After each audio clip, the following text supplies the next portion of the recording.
Hello everyone, Vegas Vic 1965. In this week's video, I'm going to do the best I can to give you the A to Z all about zombie villagers. And that's going to be not only for the Java version 1.14, and it's also going to include the Bedrock version, and I'll probably include in the Nintendo DS, I think it is, the Pocket Edition, whatever versions are out there. I have actually looked them up, and I'll see what I can do to explain the ins and outs of a zombie villager and all about it.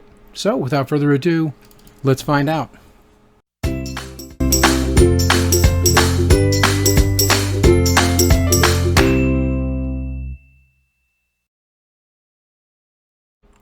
Welcome back everyone, Vegas Vic 1965, and I figured I'd start out with the Java version. So the first thing we're probably going to need is a zombie villager. So let's get started.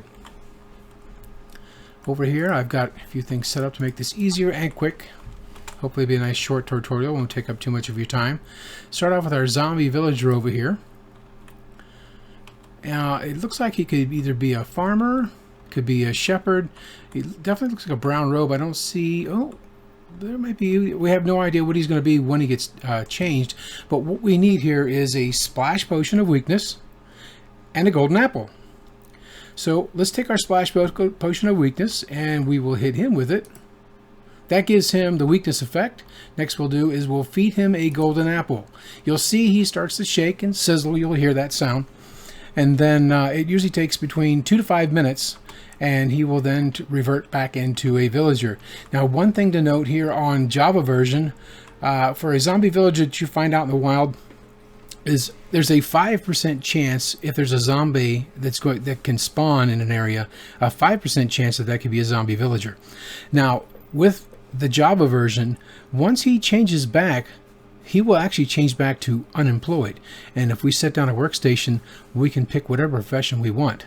This doesn't work so well for the Bedrock, the Nintendo DS, the Pocket Edition, all of those versions, and I'm going to show you those as well. And we'll speed up through the process for those two versions, but I will show those to you right after the Java version. So while he's changing, I figured I'd show you what you are going to need, and this is basically for the people who either haven't played in a while and may have forgotten, or those of you who are relatively new. Whoops, I guess I better get to the right chest. What are you going to need in order to get these items down that you see on my hotbar?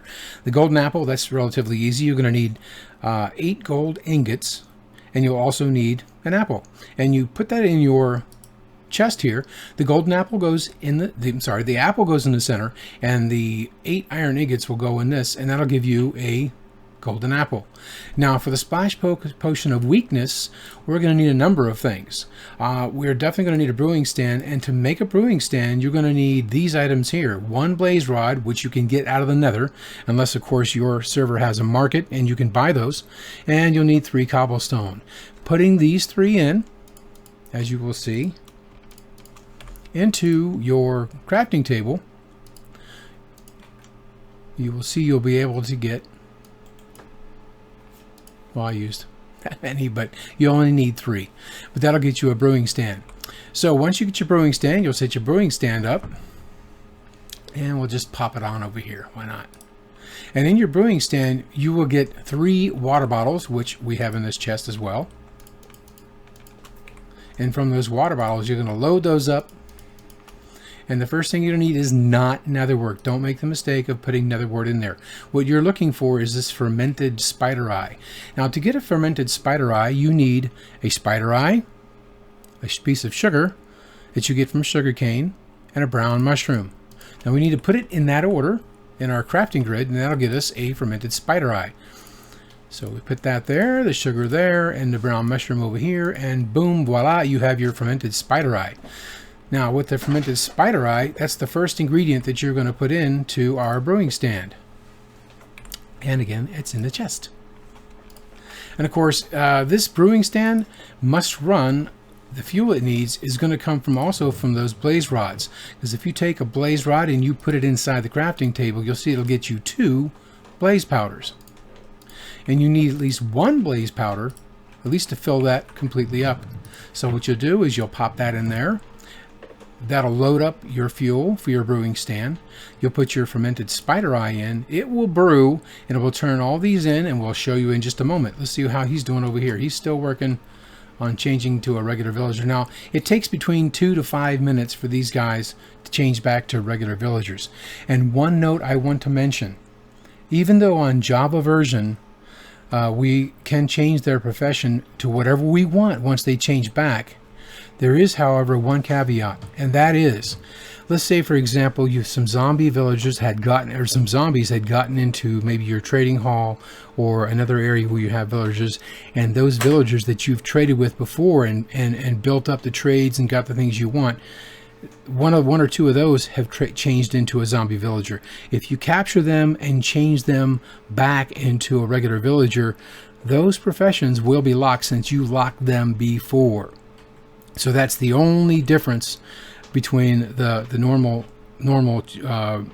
curing a zombie villager, is if you've traded with him before and he turns into a zombie villager, then when you change him back into a villager again and cure him, he will still maintain those trades. So if you were worried about losing that, you won't.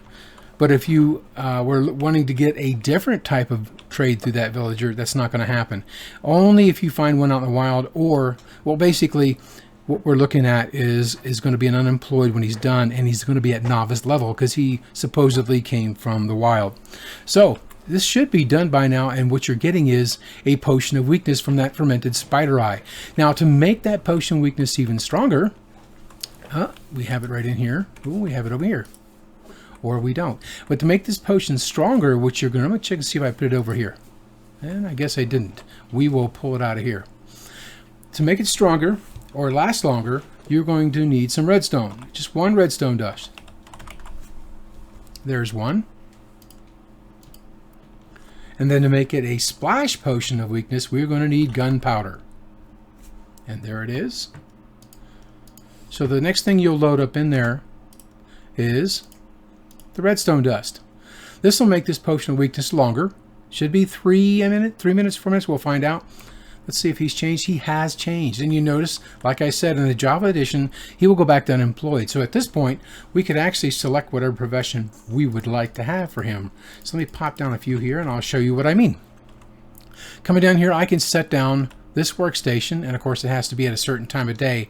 And I've got videos on these as well, so let me adjust the time so we don't make any mistakes. There we go.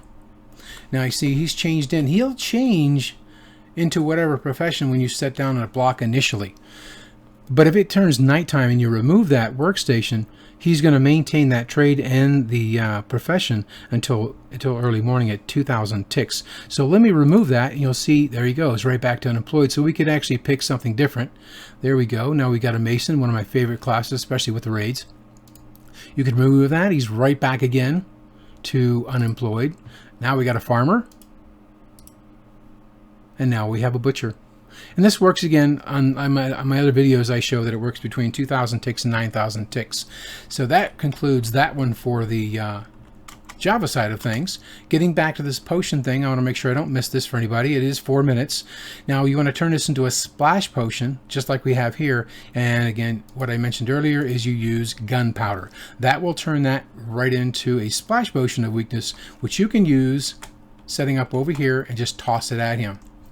Now, I did a little test earlier. This is a little contraption to where if you're looking for the great trades of all the way down to 1, and I will show you what I mean in here in just a second.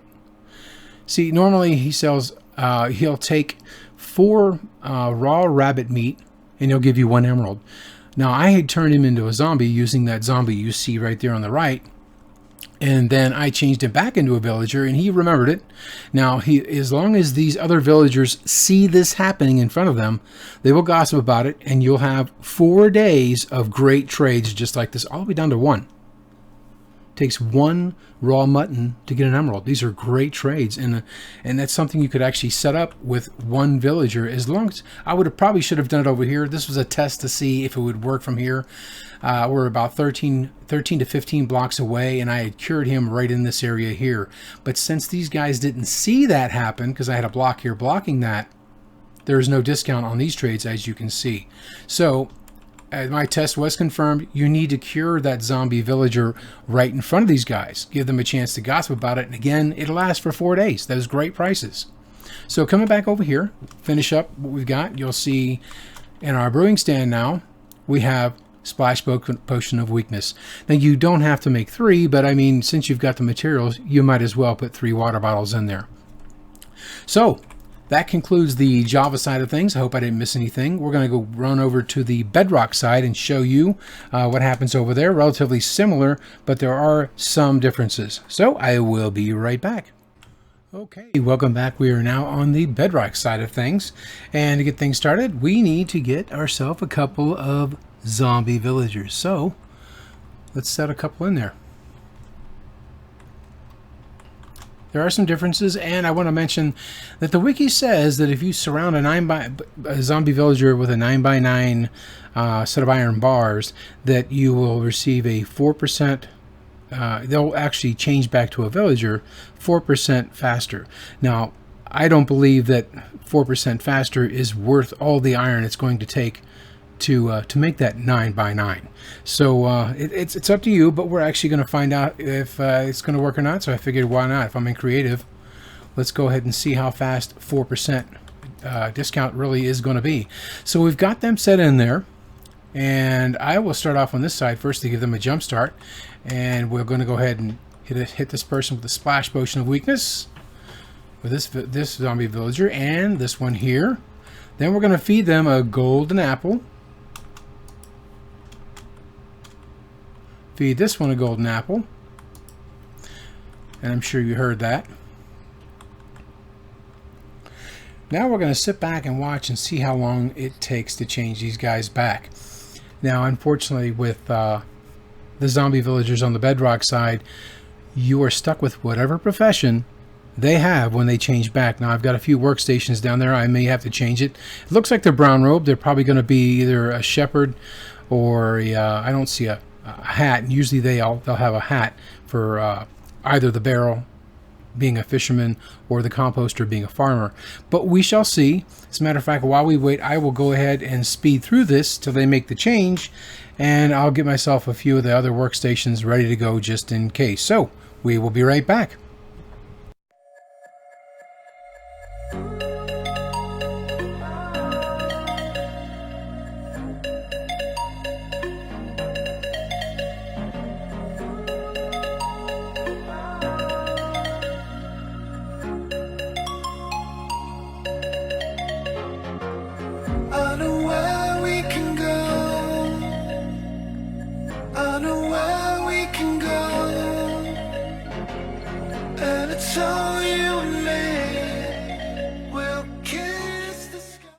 And it looks like they changed back. We have a cleric, so I need a brewing stand. Oops. Let's find ourselves a brewing stand.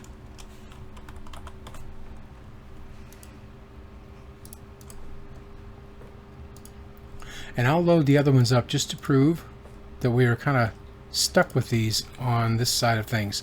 Now, they've already changed, and you notice they don't have a workstation. Not unlike the Java edition, they turn into unemployed without a workstation at the novice level, and these guys are also novice levels. You saw that we pulled them in here. They're still novice, both sides. We'll check the other one too. Yep, see, they're still novice. But on the Bedrock side of things, unfortunately, you guys are stuck with whatever you get when they are cured. So, if we were to, example, set down a composter, he's not going to change into that. A barrel, he's not going to change into that. The only thing he's going to use, and since he's a Fletcher, is going to be a fletching table. I believe he's a Fletcher. Yes, he is. Over here, we know he's a cleric just by the outfit, and he is going to need a brewing stand. So again, unfortunately for the Bedrock, Nintendo DS, Xbox One, Pocket Edition guys, I'm really sorry to say that when you do cure a zombie villager, you are going to end up stuck with whatever profession they are when they are cured. That actually concludes everything that I can think of. If I missed anything at all, please let me know down in the comments. I hope you enjoyed this video. And I make videos every Wednesday, usually Wednesday evening, and I have them edited and out by early Thursday morning. So if you would like to see future videos, click on the subscribe button. If you like the video, please click the like. I hope it really helps you, and I hope I answered all of your questions. Until next week's video, you guys have a great day. Goodbye.